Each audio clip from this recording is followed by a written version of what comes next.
Let me tell you about the summer I almost gave up on my garden. I had this row of cabbages I was so proud of, big, healthy leaves. I had babied those plants all spring, coming along beautifully, and then one morning I walked out with my coffee and half of them looked like green lace, just riddled with holes.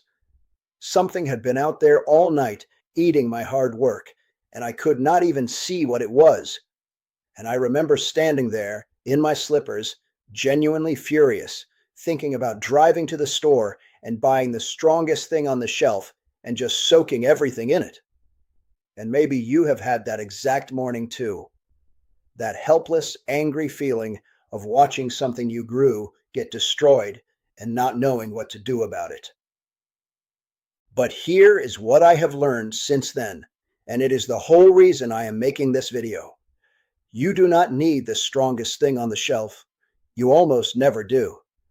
The gardeners who came before all of us, the ones who kept their families fed long before there was a chemical aisle to run to, they dealt with every single pest we deal with today, and they beat them using nothing but what they had lying around the house and the yard. No sprays with warning labels, no masks, no waiting 3 days before you can pick your own tomatoes. Just simple, old-school tricks that work because they are built on how these pests actually behave, not on brute force. And once I started using them, not only did the holes stop, but I stopped dreading that morning walk with my coffee. I actually started enjoying it again. Now, I am going to walk you through several of these, because honestly, no single trick handles everything. And any gardener who tells you they have one magic fix for every bug is selling you something. But before I get into the how, I want to be upfront about why I am not just going to rattle off a list and send you on your way. Because some of these tricks, if you do them wrong, can actually backfire. You can waste a whole evening on a method that was never going to work for the pest you have. You can even harm the good bugs, the ones quietly working in your favor, if you go in swinging at everything that moves. So stick with me through the reasoning, because understanding why each of these works is what lets you pick the right one for your problem, instead of throwing everything at the wall and hoping. Let me explain what I mean, because this took me an embarrassingly long time to figure out, and I wasted a few seasons learning it the hard way. Killing a bug in your garden is not actually the hard part. That genuinely surprised me when it finally clicked. Anybody can kill a bug. You can squash it between your fingers, you can drown it, you can spray something so harsh it kills everything it so much as touches. That part is easy. The hard part, the part that actually matters and that separates a garden that thrives from one that lives along, is getting rid of the pests that are hurting you without wrecking everything else in the process. Because a garden is not just your plants and your pests, the way it looks in your head when you are angry at 7 in the morning. It is a whole little living world out there. There are ladybugs quietly eating aphids for you, for free, all day long. There are bees you absolutely need for your squash and your cucumbers and your melons to even produce fruit at all. There is a whole universe of life in the soil doing work you will never see but depend on completely. And the moment you reach for something that kills without discriminating, you are not just taking out the bad guys. You are burning down the entire neighborhood to evict one bad tenant. And then you are surprised when the place never feels the same again. And that is exactly where most of the quick fixes people reach for fall apart. The store-bought broad-spectrum sprays absolutely kill the pest, but they take the ladybugs and the bees right along with it. And now next season you have no natural help at all, so the pests come back worse and you are more dependent on the spray than ever. It becomes a cycle, and it is a cycle that happens to be very good for the company selling you the spray and very bad for your garden and your wallet. Then there is the other extreme, the folks who try to handpick every single bug off every single plant. And look, handpicking has its place. I will get to that. But if that is your only tool, you will be out there for hours every evening, and you will still miss the ones you cannot see. And then there are the well-meaning tricks people find online that are just, frankly, made up. Dumping things on your soil that do nothing, or worse, that throw off your soil balance and hurt the plant more than the pest ever would. I have tried some of those myself and wasted good evenings on them, so let me save you the trouble. So, let me actually get into the good stuff, the tricks that have earned their place in my garden and stayed there. And I'm going to start with the one that changed everything for me, because it is so simple you will not believe it works until you try it. It is companion planting.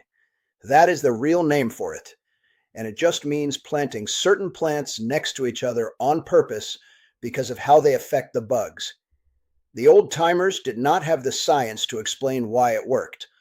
They just knew that if you planted this next to that, the bugs left both alone. Grandmothers passed it down to granddaughters as a rule of thumb. Plant this with that, keep these two apart. And it worked so consistently that nobody bothered questioning it. And it turns out there is very real biology behind it. A lot of pests find your vegetables by smell. That is how a cabbage moth finds your cabbage. It is following its nose across your whole yard until it catches the scent it is looking for. So when you plant something strongly scented right next to it, something like marigolds or garlic, or a good aromatic herb like basil or mint, you are essentially throwing a heavy blanket over the smell the pest is hunting for. The bug flies in, gets confused, cannot find the plant it came for, and moves on to an easier target somewhere else. You are not killing anything. You are just making your garden a frustrating, confusing place to shop, so the pest goes and bothers somebody else's yard instead. The second thing happening with companion planting, and this is the part I love, is that some of those same companion plants actually attract the good bugs. Plant a few flowers that ladybugs and hoverflies and other beneficial insects love, and you are basically hiring a security team that works around the clock for free and never asks for a raise. So you get a double effect from one simple decision at planting time. You confuse and repel the pests you do not want, and you invite in the helpers that eat the ones that do slip through. Two things happening at once from a packet of seeds that costs a couple of dollars. That is the kind of trick that makes you feel a little foolish for ever buying the expensive stuff. I remember the first year I really committed to it.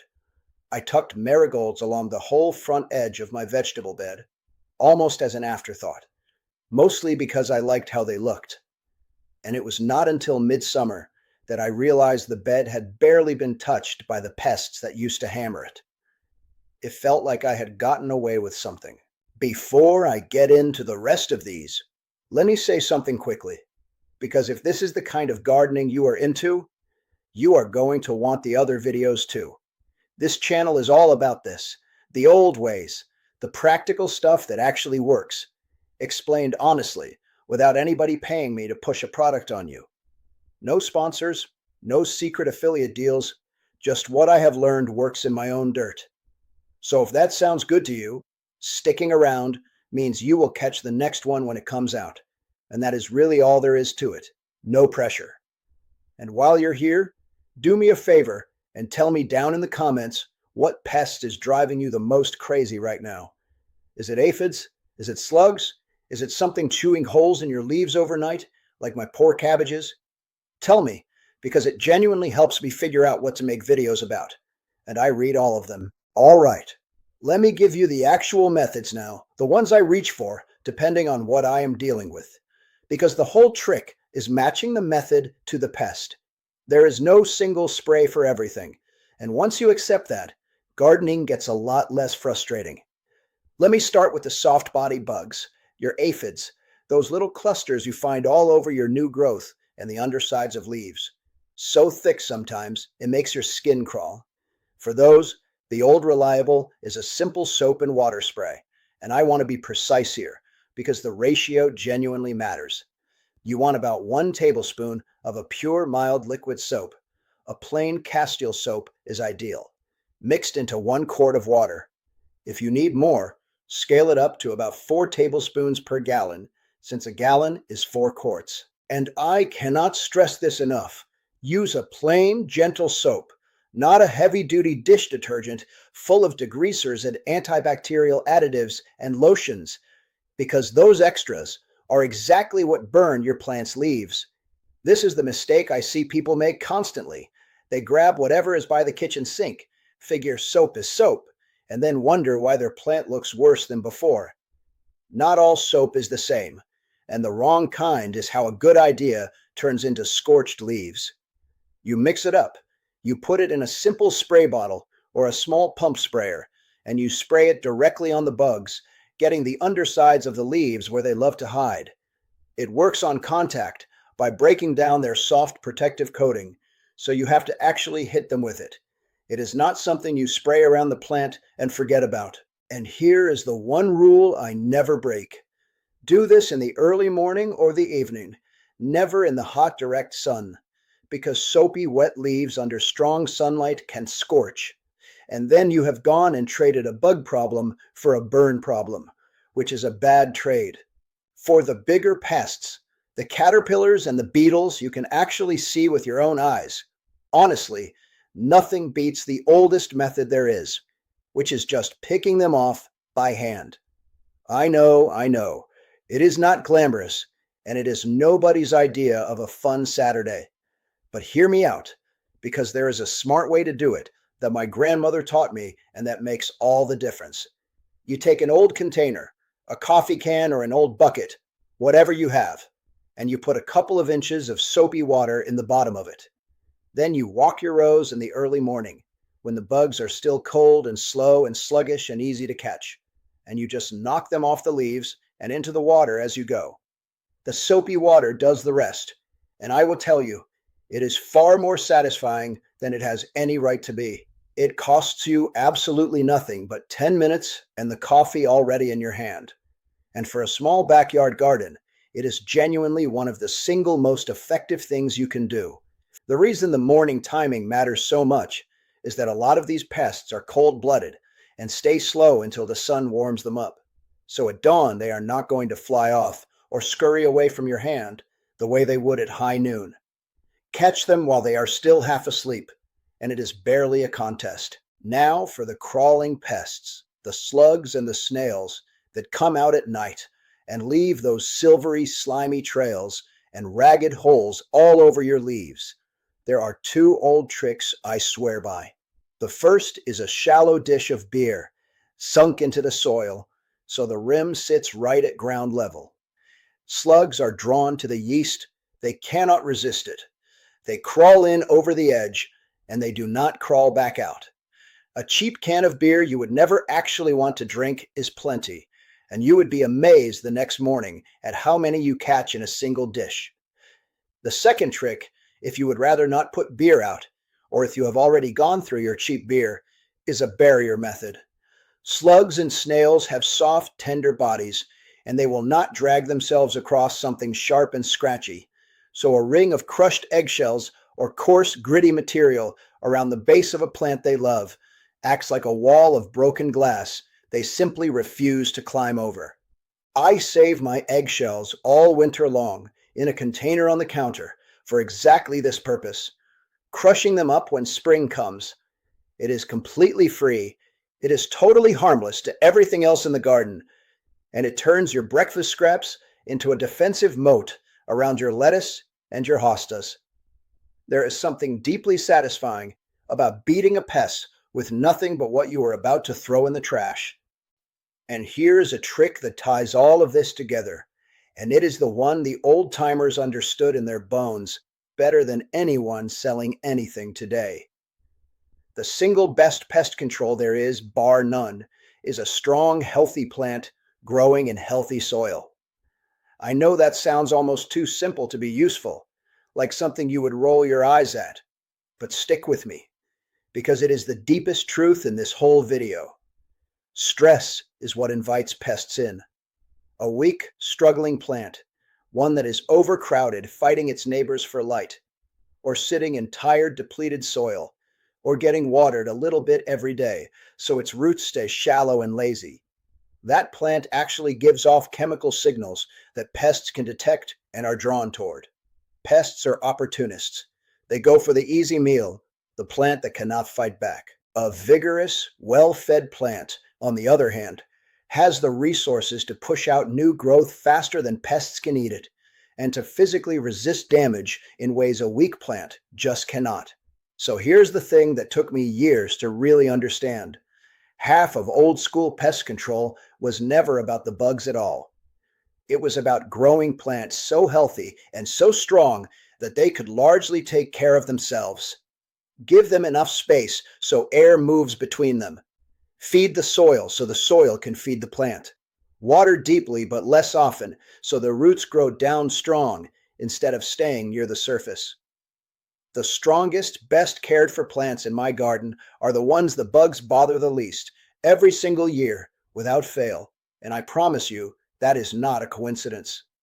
When I finally stopped chasing bugs and started growing better plants, the bug problem shrank on its own. Now, I promised you honesty, so let me be straight with you about the limits of all this, because I would much rather tell you now than have you come back to me in the comments feeling let down. These methods work. I stake my own garden on them every year, but they are not the instant, nuke it from orbit, spray once and walk away solution that a harsh chemical promises. They take a little more attention and a little more patience, and there is no getting around that. The soap spray, for instance, only kills what it directly touches and does nothing to the eggs, so you cannot spray once and expect to be done. You have to come back and reapply every 5 to 7 days for a couple of weeks, catching each new generation as they hatch out, until the cycle is broken. The hand picking has to actually be done, and done regularly. It is not a one-and-done chore. If you let a truly massive infestation build up unchecked until it is completely out of control, these gentle methods are going to struggle to claw their way back. And the real lesson buried in that is to start early, to walk your garden often, and to deal with a few bugs before they ever become a plague. A handful of aphids is a 5-minute problem. A plant coated in thousands of them is a much harder one.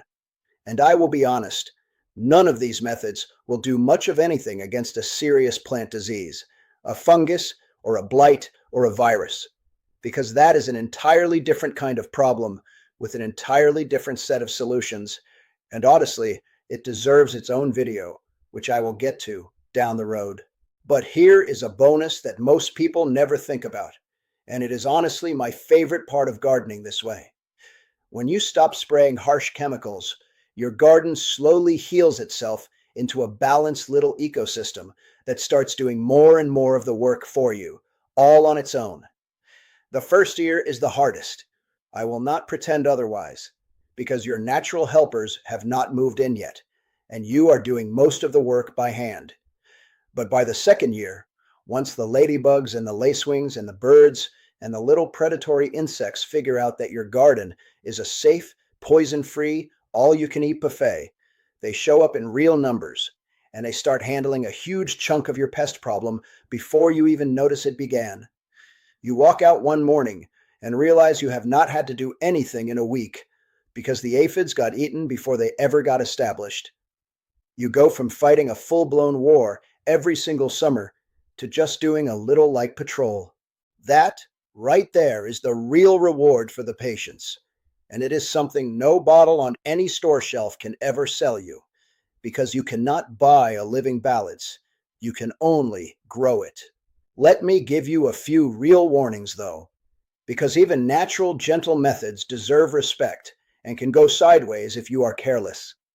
First, that soap spray, even though it's mild, can still harm the good bugs if you spray it directly onto a ladybug or a bee, because it works on their soft bodies the same way it works on an aphid.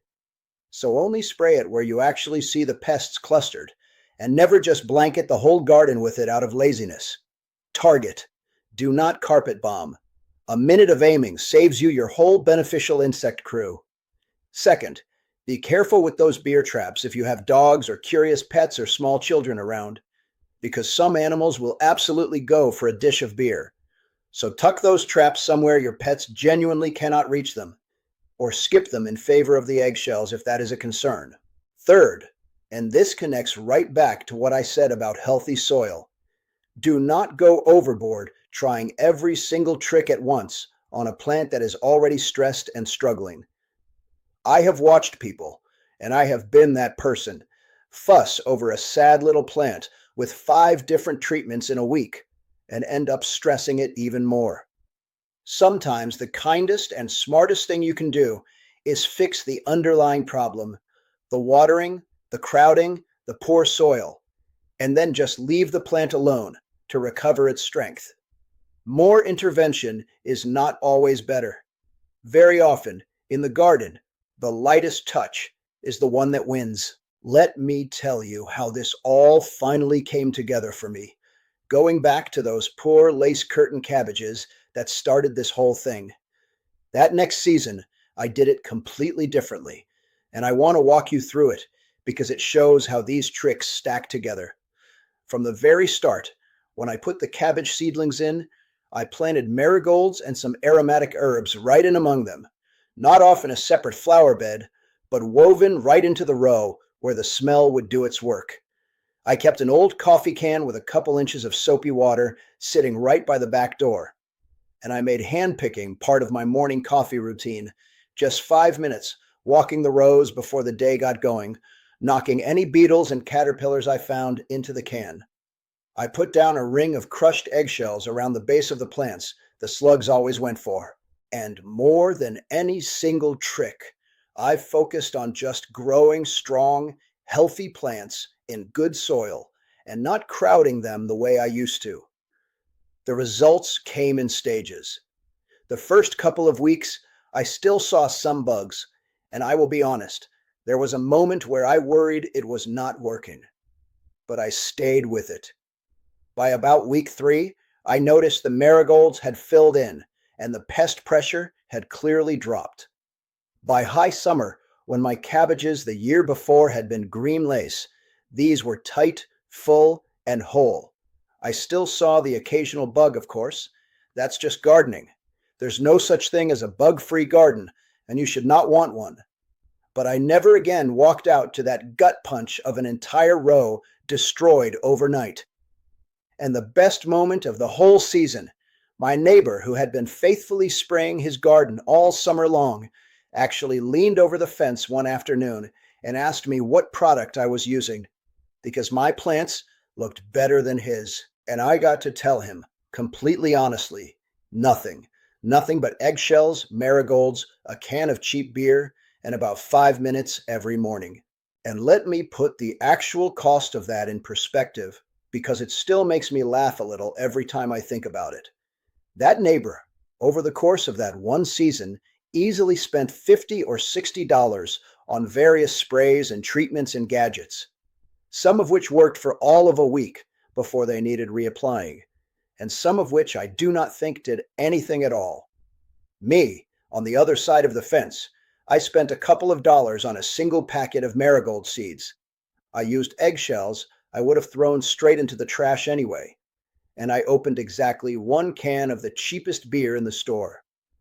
Call it $4 or $5 for my entire summer of pest control, and my garden came out the other end healthier than his, not in spite of spending less, but in a real way because of it, with more good bugs, better soil, and food I never once hesitated to pick and eat straight off the plant without a second thought. If that gap does not make you rethink that whole expensive chemical aisle, I honestly do not know what will. Now I want to be real with you one more time before I go, because I do not want you walking away thinking this is a magic wand. This is not a set it and forget it solution. It is a way of gardening, and it asks a little of you. It asks you to walk your rows and pay attention. It asks for a bit of patience in that first season while your natural helpers move in. It rewards the gardener who shows up, not the one looking for the fastest possible shortcut. But that is exactly why I love it, because it turned gardening back into something I do with my hands and my attention, instead of something I do with a warning label and a pair of gloves. And honestly, the plants are healthier for it, the food tastes better for it, and I sleep better knowing exactly what is and is not on the vegetables I feed my family. This channel is really all about this, piece by piece, video by video, building a way of growing food that works with nature instead of against it. The healthy soil that makes plants pest resistant, the companion planting, the natural methods. They are all connected parts of one approach, and each video builds on the last. So if you are not already following along, this is the moment, because the next thing I want to show you is how to build the kind of soil that makes half of these pest problems disappear before they ever start. Go ahead and subscribe. Turn on the notifications so you actually see it. And before you go, do me that favor I mentioned. Drop a comment and tell me the exact pest you are fighting right now and what you are growing. Be as specific as you can. Take a picture if you want, because I read every single one, and your problem just might be the subject of the next video.